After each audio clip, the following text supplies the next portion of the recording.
हमने सुना है कि जिस कमरे में तस्वीरें या टीवी वगैरह हो तो इस कमरे में नमाज कबूल नहीं होती। क्या ये बात दुरुस्त है? देखिए, जहाँ तस्वीर इज्जत के साथ लटकी हुई है, कोई भी तस्वीर, अब्बा दादा की तस्वीरें लोग दीवारों पे लटका देते हैं, तो उसूली तौर पर तो उस कमरे में दाखिल होना भी जायज़ नहीं है। सहाबा कराम से सही सनद से ये बात साबित है कि जिस जगह पे कोई तस्वीर होती थी वो जाते ही नहीं थे।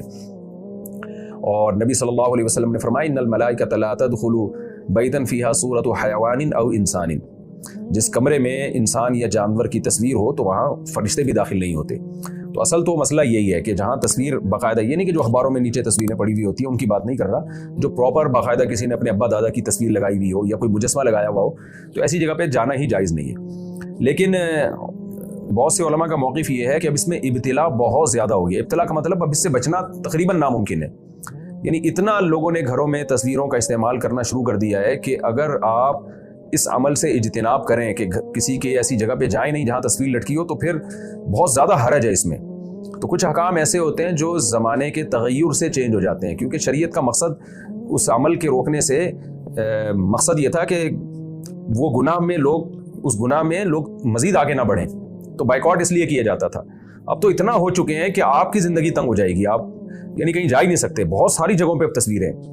तो इसलिए एहतियात बहरहाल इसी में है कि ना जाएं, और अगर कोई मजबूरी हो, ज़रूरत हो, तो फिर गुंजाइश भी है जाने की। लेकिन इतना ज़रूर कर दिया करें कि जब किसी तस्वीर वाली जगह पे किसी भी ज़रूरत से जाना हो तो अहले खाना को तंबीह ज़रूर कर दिया करें। मौका जैसे ही मिले उनको बता दिया करें कि भाई ये जो आपने दीवारों पर तस्वीरें लगाई हुई हैं ये शरीयत में जायज़ नहीं है, बस इतना कह दें, ताकि वो ये ना समझें कि ये इस अमल को जायज़ समझते हैं। बाकी उस जगह नमाज़ पढ़ना भी जायज़ नहीं है, क्योंकि गुनाह वाली जगह है। लेकिन फिर वही बात आ जाती है कि आप अगर, यानी बाज़ दफ़ा नमाज का टाइम होता है और होटल में तस्वीर लगी हुई है या किसी घर में तस्वीर लगी हुई है, आप उसको हटाएंगे तो मालिक जो है गुस्सा हो जाता है। तो फिर मजबूरी में आप पढ़ लें वहाँ, क्योंकि मजबूरी है।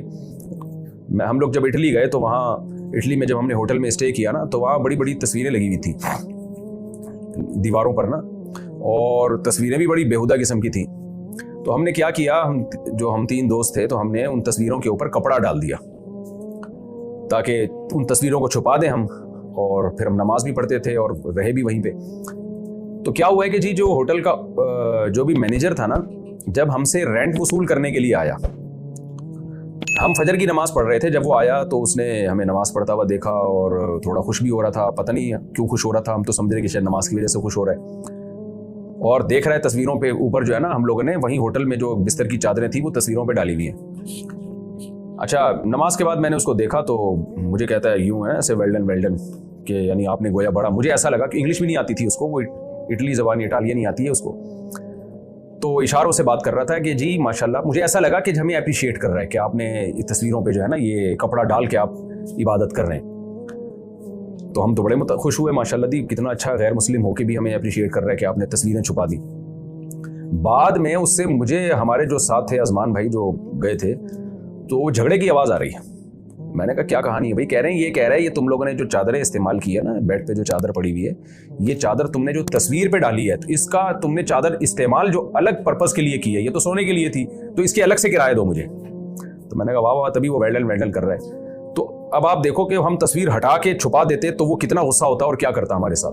तो जब इंसान प्रैक्टिकल लाइफ में आता है तो फिर उसको अपनी भी मजबूरियां भी पता चलती हैं, लोगों की मजबूरियां भी पता चलती हैं। तो उसूली तौर पर मसला यही है कि तस्वीर वाली जगह पे जाना भी जायज़ नहीं है और नमाज भी जायज़ नहीं है। लेकिन इब्तिला बहुत ज़्यादा है, लोग बहुत ज़्यादा इसमें मुब्तला है तस्वीर साजी के जुर्म में। तो अब अगर आप अवॉइड करेंगे तो ज़िंदगी आप पे तंग हो जाएगी। अल-अम्रु इज़ा ज़ाक़ा इत्तसअ व इज़ा इत्तसअ ज़ाक़ा। फ़िक़्ह का एक कायदा है जो कुरान और हदीस से फ़ुक़हा ने निकाला है कि बाज़ चीज़ें ऐसी होती हैं कि जब उनमें हरज वाक़ होने लगा हो तो फिर शरीयत में उसमें गुंजाइश पैदा हो जाती है, और जब उसमें हरज ना हो तो फिर गुंजाइश ख़त्म हो जाती है।